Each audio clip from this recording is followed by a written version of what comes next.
batang may tapang. Gusto nating klaruhin, hindi po kayo umaangkas ngayon kay BBM dahil nagnanumber 1 siya sa survey. Diretsahang tanungan. Kahit ngayon ang sinasabi ng Pangulong Duterte, ang laban niya, corruption. Kung ako maging presidente, magkakamatayan kami. Mga eksklusibong pinagkakaguluhan. Kaya lang, sinabi sa akin, nagpa-drug test niya, dinala sa PIDEA. Ano po ba, Rizal? Mga maanghang na komentaryong walang atrasan. Hindi ko ba masusuko? Delikado ito. Hindi ko pwede maging presidente. Mabibigat na talakayan. Ating napapagaan. Huwag na natin banggitin kung sino siya. Tatanong ko pa naman sana kung sino siya. Malaliber tayo nito. Mga tiradang tatak, tunying lang. Tuwing linggo yan, dito lang sa Kumentunying.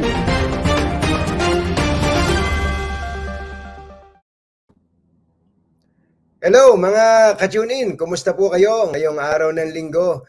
Napaka-espesyal po ng ating talakayan ngayon pong gabing ito sapagkat ito po may kinalaman sa katarungan no? Pero bago po ang lahat, binabati ko po ang lahat ng mga nanonood sa atin all over the world. Dumami 617,000 ang ating subscribers sa YouTube at almost 2.3 million sa ating pong Facebook page na Anthony Taberna. Thank you po sa inyo. Sana okay na okay lang po kayo wherever you are right now. Kasama po ang inyong pamilya. Ang tinutukoy ko po na may kinalaman sa katarungan ay ang desisyon po ng Sandigan Bayan na may kinalaman po kay dating Chief Justice Renato Corona. Alam niyo naman si dating Chief Justice Renato Corona, siya po ay na-impeach at na-convict po ng Senado bilang impeachment trial. 10 taon na po ang nakararaan. Meron pong isinampang kaso sa kanya. Ang tawag po dun forfeiture case. Ito po isang civil case na parang kukumpiskahin ang lahat ng kanyang ari-arian. May desisyon na po ang Sandigan Bayan. Ito po ay 130.59 million pesos na forfeiture case, pero ginulantang po ang legal community ng desisyon ng Sandigan Bayan noong pong isang araw. At makakausap po natin ngayong gabing ito si Attorney Caloy Villaruz, ang legal counsel ng pamilya Corona. Attorney, magandang gabi po sa inyo. Good evening, Katunying. Good evening. Opo. Maraming salamat po sa pagpapaunlak niyo sa aming imbitasyon. Una, ano po ang reaksyon ng pamilya ni Chief Justice Corona dito po sa pasyang ito ng Sandigan Bayan? Of course, the family is very happy, no? Kasi ito na yung huling kaso na resulting from the impeachment. Nagkakaso sa mga sa CTA, and then there were cases in Sandigan Bayan. This is the last case. So, happy sila, no? Masaya sila. Sobrang masaya. Opo. Gaano po ka-importante itong desisyon na ito? Kasi nabanggit nyo kanina yung ibang mga kaso pa Okay, bago nga natin puntahan tong forfeiture case, yung sa Court of Tax Appeals o yung CTA, ano po ba yung kaso na yon na na-dismiss? Well, yung tatlo yun There was one against the Chief Justice. Of course, tax evasion. No? Tax evasion cases were filed against the Chief Justice, yung daughter niya, and yung husband ng daughter. Yung kay CJ na-dismiss when he passed away. And then, yung sa daughter tsaka sa husband ng daughter, na-dismiss din yun based on demurrer on evidence. Ibig sabihin, walang ebidensya din na nag-tax evasion sila. Tapos yung iba pa pong kaso sa Sandigan Bayan, ano naman po yun? Yung isa was the perjury case filed against CJ, which was also dismissed upon his death. And itong forfeiture na case. Opo. Ang pangunahin pong sinasabi po ng Ombudsman, well, ang nag-file by the way ng kaso pong ito sa Sandigan Bayan ay ang dating Ombudsman Conchita Carpio Morales na dati rin pong kasama ni CJ Corona sa Korte Suprema once upon a time. Ito po ay may kinalaman sa sinasabing maling pagdedeklara ng kanyang kayamanan sa Statement of Assets, Liabilities, and Net Worth. I-educate yung nga po kami, ano po ba yung pinaka sinabi ng Sandigan Bayan sa desisyon nila na to? Okay. Long story short, no? Apo. Yung ill-gotten wealth kasi supposedly yung pera na nahanap sa iyo sa isang public official is disproportionate, no, from what you should be legally receiving. So ganun dapat yung crux, no, yung issue ng kaso. In the end, napakita daw ng pamilya Corona na lahat ng pera na nakita sa kanila or nahanap sa kanila are legally acquired or legally obtained. Na-justify nila kung paano umabot ng ganong halaga ang nakita, no, sa mga bank accounts nila. And basically justified, legally obtained. That was what was proven during the proceedings. Medyo matagal po itong inabot ng kaso na to, ano? Medyo matagal, mahabang proseso. At dumaan din kasi through the pandemic and all of that, no? So it's part of the rigors of trial. Yun ang nangyayari. Opo. Attorney Caloy, meron pong binanggit ang Sandigan Bayan doon tungkol po doon sa SALN. Ang sinasabi po ng Sandigan Bayan, ito pong SALN ay hindi dapat na i-weaponize para gamitin sa political vendetta. Can you expound on that po? That is actually a quotation from the Supreme Court. In the administrative. It's a quotation. The Sandigan Bayan used the words of the Supreme Court in the administrative case for the release of the retirement pay of Chief Justice Corona, no? And doon sinabi na ng Supreme Court that the SALN should not be used, no, or as a weapon, especially because there are corrective measures under the law which a public official should be given the chance to avail of. Yung nangyari dito kay Chief Justice Corona, he actually amended his SALN in April 2011, and then later on nakalagay naman doon lahat, and he was in that belief. I'm sure you remember this, Katunying. He was of the belief kasi na yung sa foreign denominated or foreign currency, hindi niya kailangan sabihin yun, no? And there were matters na in trust and all of that.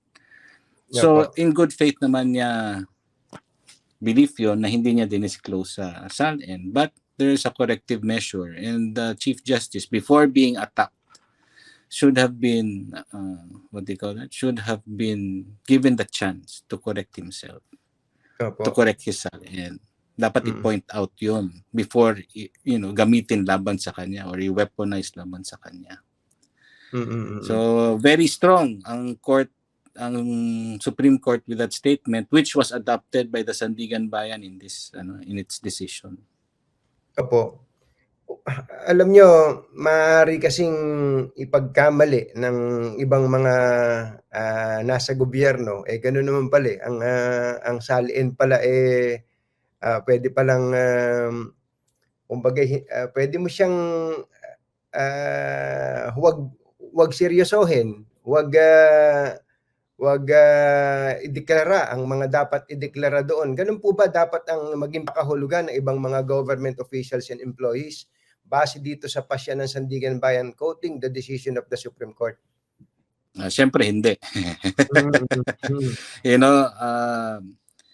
This is only for basically parang ill-gotten wealth, no? But you have to remember that there is also a charge of perjury in the Mm-mm. event that you are found to have misdeclared in your SALN. Meron pang RA 6713, no, which is the main law, Yes. no, Mm-mm. regarding SALNs. So, the government officials should not abuse it also, abuse the findings of the Supreme Court in this case. Mm-mm. And medyo ano naman din this is unique. This case is also unique because it attacked the Chief Justice of the Philippines, and it was really political. Oo. Nobody can deny na the proceedings, the impeachment, and all of that. No, it's a political process. It's a political Yeah. process. It's sui generis nga, yung tawag nga Apo. ng Senate. It's Mm. sui generis. But dapat din bigyan ng oportunidad yung public official na i-correct. Opo.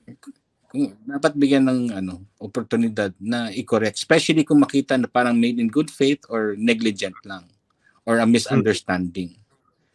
Actually, makikita mo naman din that in the Sandigan Bayan decision kasi, they also showed that yung good faith ni Chief Justice in declaring yung proceeds ng Basagidote, declaring naman lahat ng mga real estate.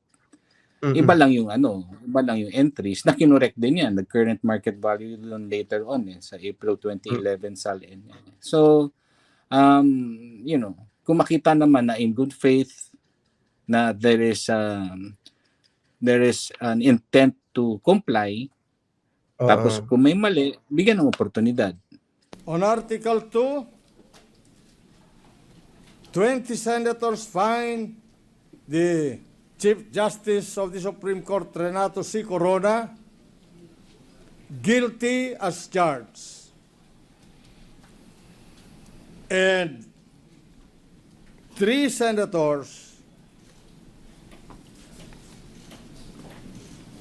not guilty. Ito pong nangyari kay Chief Justice Corona. Ang botohan po, binanggit nyo naman, political po ito Ang botohan po nun ay 20 kontra sa 3. Tatlo. What does it tell us about the decision of the 20 who decided to convict the Chief Justice po based on the issue of SALN lamang? Mahirap tayong magsalita dyan, no, Katunying, kasi that is ika nga, sinabi ko nga the impeachment proceeding is a sui generis proceeding as compared to court proceedings, no? So I guess different venue, different fora, different levels of evidence. And at least pagdating dito sa korte, napatunayan na walang sala si CJ Corona at yung kanyang pamilya. Paano po yun? Nakakausap niyo po ang kanyang pamilya. Lahat ng kaso panalo Lahat ng kaso sa husgado, panalo ang pamilya ni Chief Justice Corona, si Chief Justice Corona mismo. 11 years after the impeachment trial po, pwede ba nating sabihin na nagkamali? Wala na si Chief Justice Corona 6 years ago, wala na siya Ang totoo nun, pwede nating sabihin na siguro nag-contribute sa kalungkutan niya at eventually sa kanyang pagpanaw ang mga nangyari sa kanyang buhay. Pwede ba nating sabihin na mali ang mga impeachment jurors natin nun? Well, mahirap sabihin yun, Katunying, no? Mahirap sabihin. I guess I will leave that to the minds of the public kung ano yung kanilang opinion on it. Ika nga, yung impeachment proceeding was a sui generis proceeding. And pagdating sa korte, it is based on evidence, rules of court, and all of that. No? So different, parang apples and oranges kung sasabihin mo kasing ganun eh. Sa bagay, tama po kayo doon. Ano? Sa bagay, lagi naman natin naririnig kahit doon sa impeachment trial mismo na maaaring ina-apply ang rules of court sa paglilitis na yun. Subalit at the end of the day, that was a political process. Exercise. Diba? Yung sinabi ito sa political exercise. Opo. Sa political ano. So iba siya. Iba talaga. Para sa akin para sa akin the courts have spoken. Yan ang palaging gustong sabihin. The courts have spoken. Let's respect what the court has said after 11 years, no? So, iba ang sistema kasi. Iba ang sistema. Naalala ko po tuloy bigla yung sinabi ng isa sa mga bumoto against the conviction of Chief Justice Corona. Ang pangalan po niya ay Joker Arroyo. Sabi po niya, I cannot imagine removing a Chief Justice on account of a SALN. Sabi, by the way, gusto nating i-emphasize that Senator Joker Arroyo was Pinoy. He even served as the executive secretary of former President Corazon Aquino. Yan po si Joker Arroyo. Sabi po niya, today, nung araw na nagbobotohan, we are one step from violating the Constitution. Today, we are one step from violating the Constitution and passing a bill of attainder. No one can stop us if we do not stop ourselves. This is not justice, political or legal. This is certainly not law. For sure, it is not the law of the Constitution.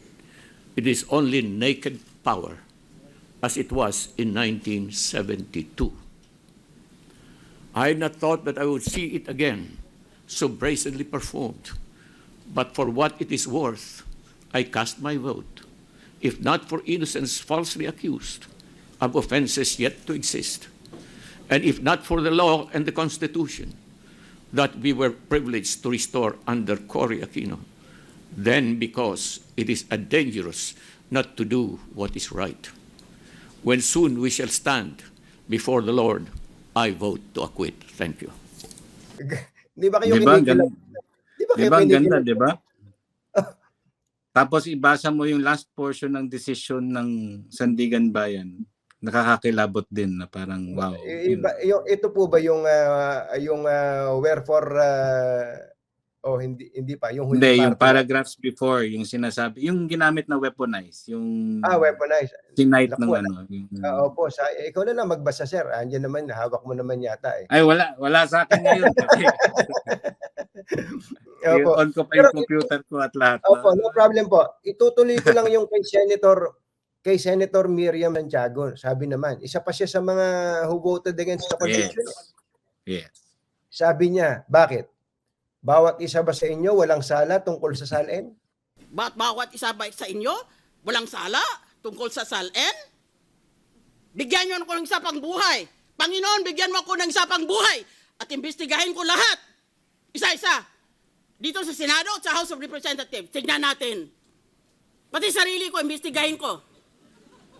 Order, please. Ang daming loopholes ng SALN na yan. Ba't hindi kayo umimik noon? Ba't ngayon bigla na lang kayong so exercised about a loophole? Well, if that is the case, then let us all just put our assets in dollars and know the purpose of the SALN will be perverted or corrupted. Parehong pumanaw na itong ino-quote natin na to, but they really made sense. Pero may isang buhay pa.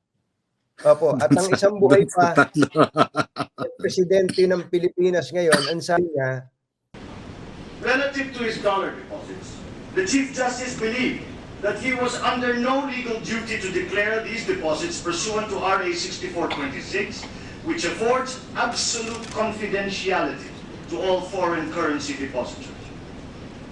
This interpretation of the law is now being publicly criticized as flawed. However, it is known to all of us that quite a number of public officials construe RA 6426 vis-a-vis RA 6713 in exactly the same manner.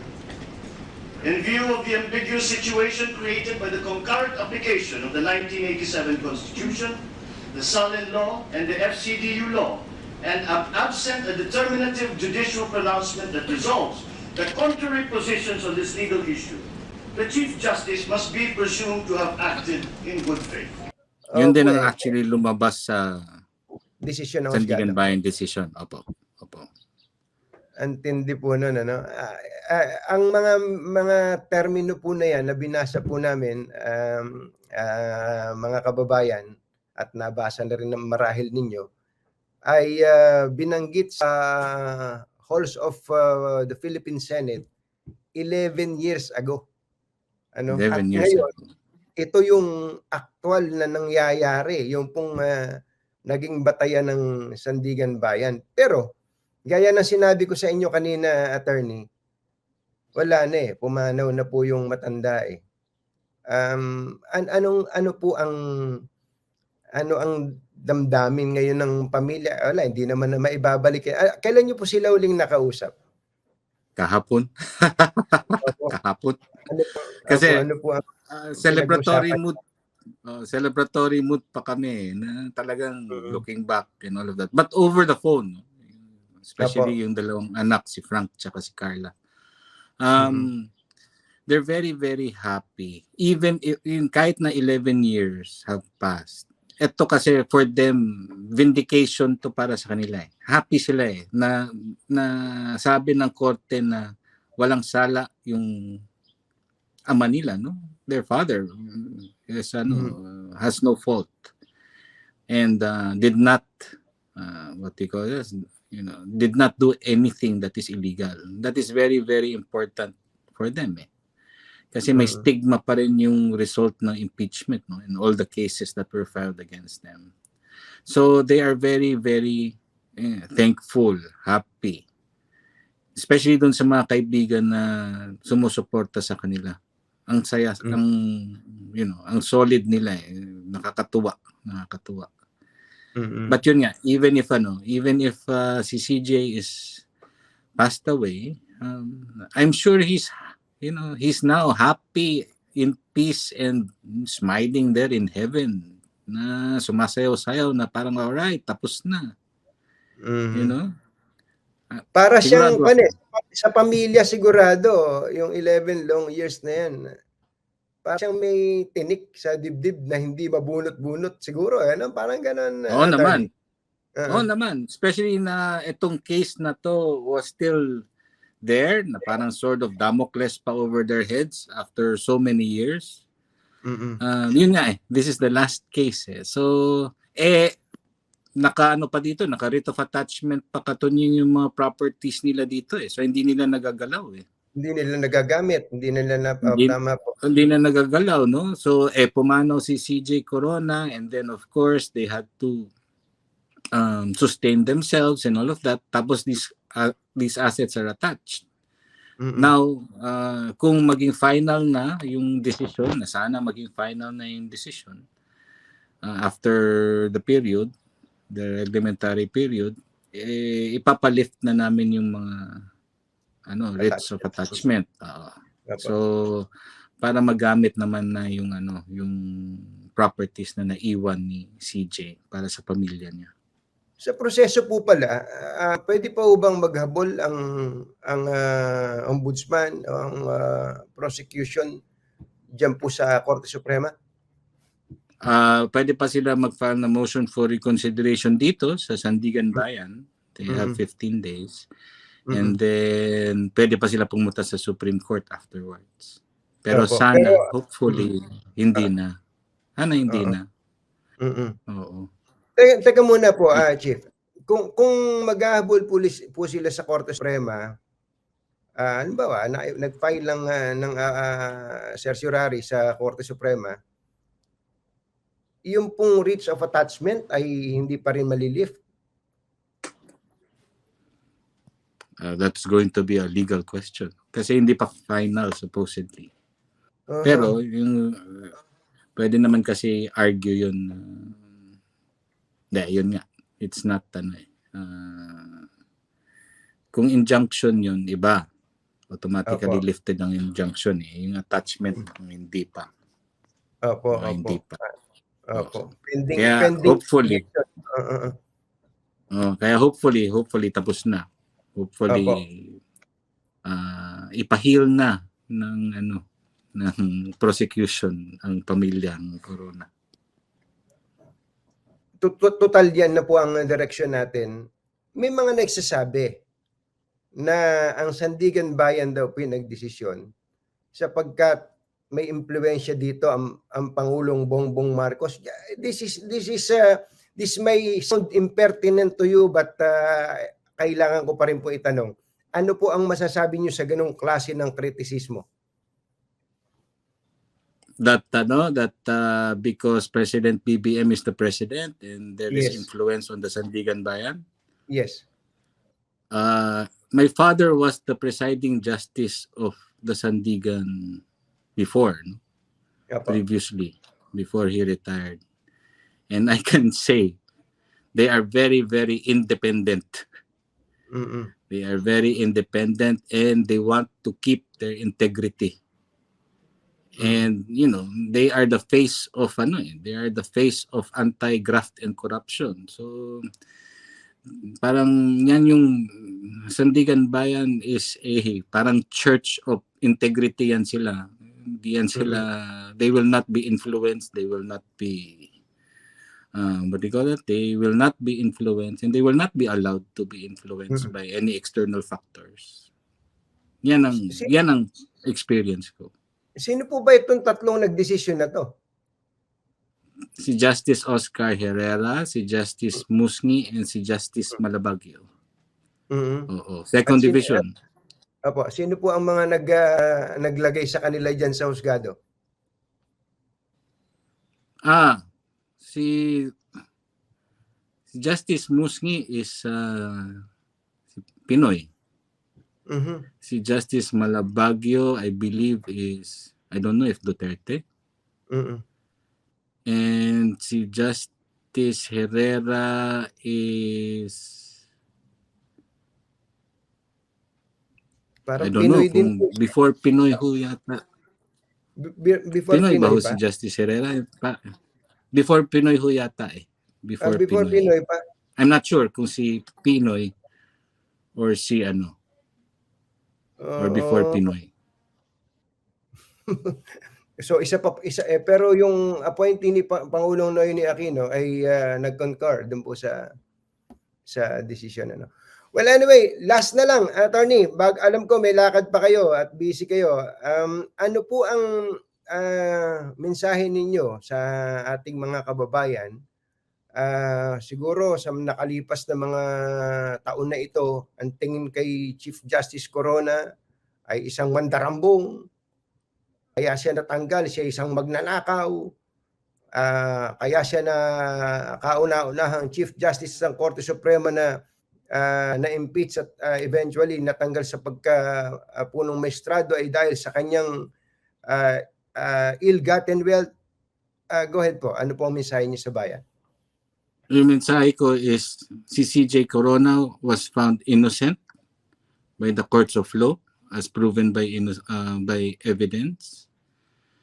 After yung masusing and matagal na examination of evidence, Chief Justice Corona was found innocent. His family also innocent. There is no ill-gotten wealth. And he will leave a legacy of being an innocent man who was the subject of politics. Parang, di ba ganun din si Jesus? Katuning, ganun din yung nangyari kay... So he was proven to be an innocent man. And the people should believe and live in their memories of Chief Justice being an innocent man who did not do any wrong, but just serve this country. I think that's Apo. the most what do you call that? The shortest and the most concise way to put it. Yes, sir. Attorney Caloy Villaruz, sir, maraming salamat po sa inyo at mabuhay po kayo. Kumusta po sa pamilya ni Chief Justice Corona po? Napakabilis po ng 10 taon para po sa atin. Pero sigurado po ako, sa pamilya ni Chief Justice Renato Corona, napakabagal ng bawat sandali. Lalo pa at ang bawat sandaling yun ay naharap sila sa matinding kapighatian. Isip-isipin po ninyo, ang buong panahong yon, ang pakiramdam nila sila'y ginigipit, inaapi, at pinagkaitan ng katarungan.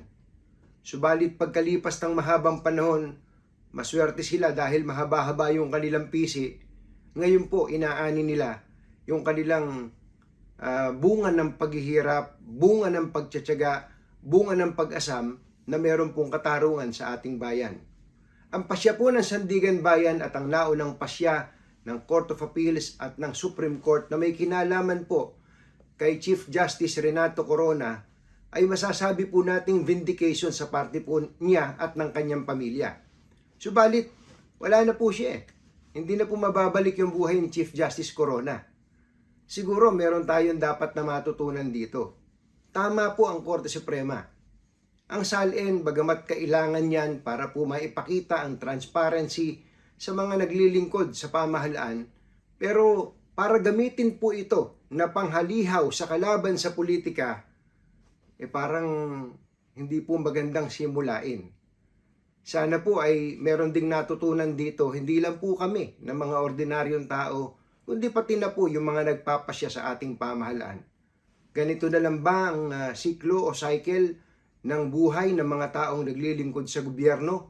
Ang mga politikong nasa kapangyarihan ba sila na lang mananaig sa lahat ng oras at paglalaruan ng buhay ng may buhay?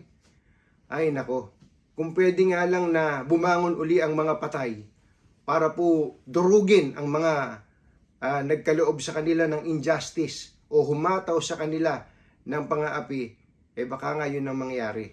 Pero tapos na ang lahat. Huwag na sanang mangyari sa kanino man ang nangyari kay Chief Justice Renato Corona at sa kanyang pamilya. O paano? Maraming salamat po sa pagsubaybay nyo sa amin. Huwag niyo pong kalimutan i-like at i-share ang video na ito. At syempre, mag-subscribe na po kayo at pindutin ang notification bell. Bye! Happy weekend! Woohoo!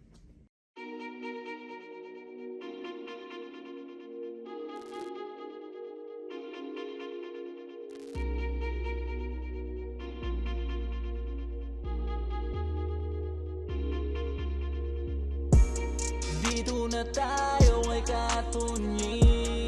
Dito mo mapapanood yung mga kakaiba na di mo pa nakita.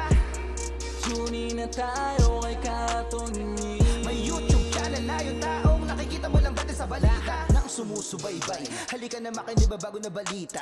May bagong labas yung taong napapanood mo lang dati sa balita. Anthony Taberna, oo siya, wala nang duda. Katunying siya kung tawagin, malamang ay kilala mo din siya.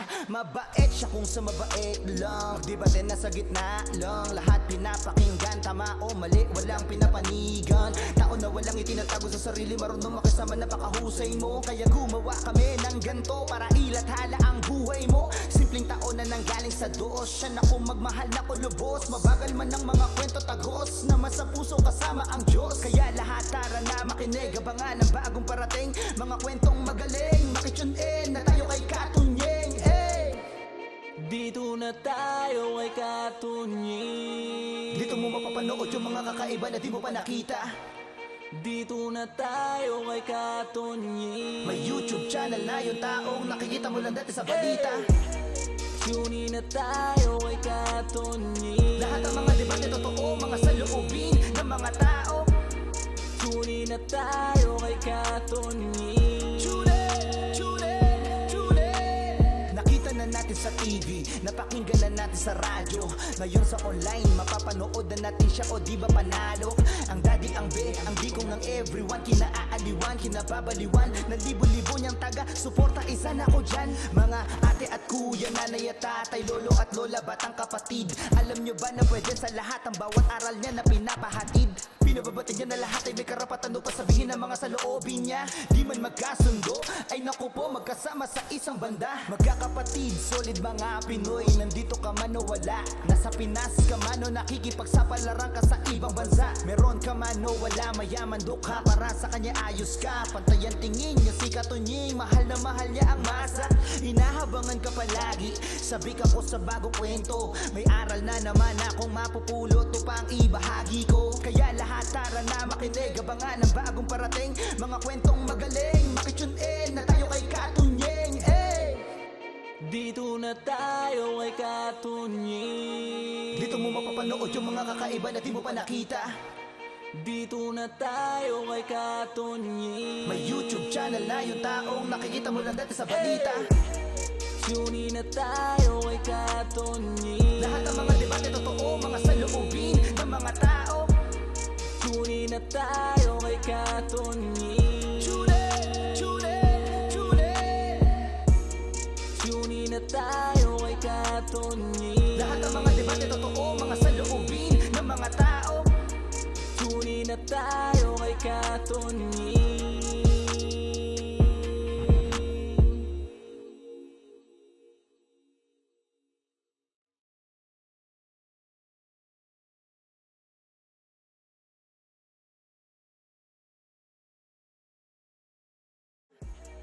Tune na tayo kay Katunying.